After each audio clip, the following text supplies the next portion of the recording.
Yaquinto Publications was the wargame publishing arm of the Robert Yaquinto Printing Company of Dallas, Texas. History. Yaquinto Publications was founded by Robert Yaquinto Printing in early 1979. In March 1979, Robert Yaquinto hired Steve Peek and Craig Taylor, both experienced wargame designers with several famous titles in their resumes. Steve and Peek had previously worked for wargame company Battle Line Publications. Yaquinto brought several innovations to the industry, largely because they operated within a well-established printing company. With its attending expertise, Yaquinto was notable for its use of extra-thick cardboard for the counters in its games, making them easier to handle. The most unusual innovation by Yaquinto was their series of album games. These games were packaged using the jackets for double vinyl record albums.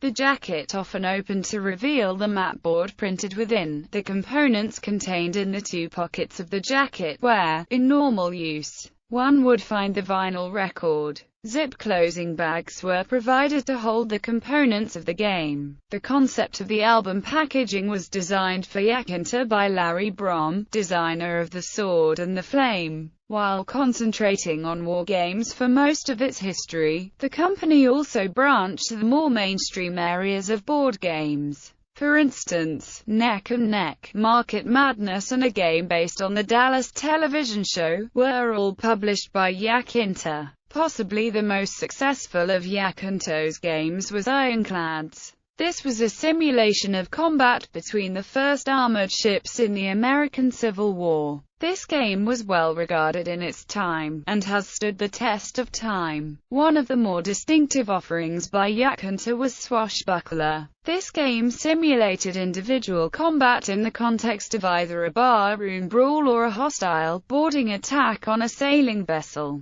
A lighter treatment than the typical war game, it might best be thought of as role-playing in a film as opposed to actually simulating swordplay, as it included player actions such as throwing mugs of beer, swinging on chandeliers, and whiffing a feathered hat in an opponent's face to distract them. Yaquinto were the first publishers of the highly successful The Sword and the Flame wargame rules. Yaquinto Publications was also the publisher of early works by game designer James M. Day, specifically titles Panzer 88 and Armor Panzer, as well as the rest of these games both as board games and as wargame titles were groundbreaking for their time and led at least in part to the detailed derivatives that produced later computer-based simulations. In the early 1980s, the company attempted to expand into the then lucrative role-playing games market, releasing 3 products: Man, Myth and Magic, a Roman-themed fantasy RPG, Pirates and Plunder, a pirate RPG, and Timeship, a time travel RPG. In 1979, the impact of personal computers on simulation gaming was too far over the horizon for the founders to see how the market would shift against this style of gaming. Along with several other companies started contemporaneously, Yaquinto only survived a handful of years.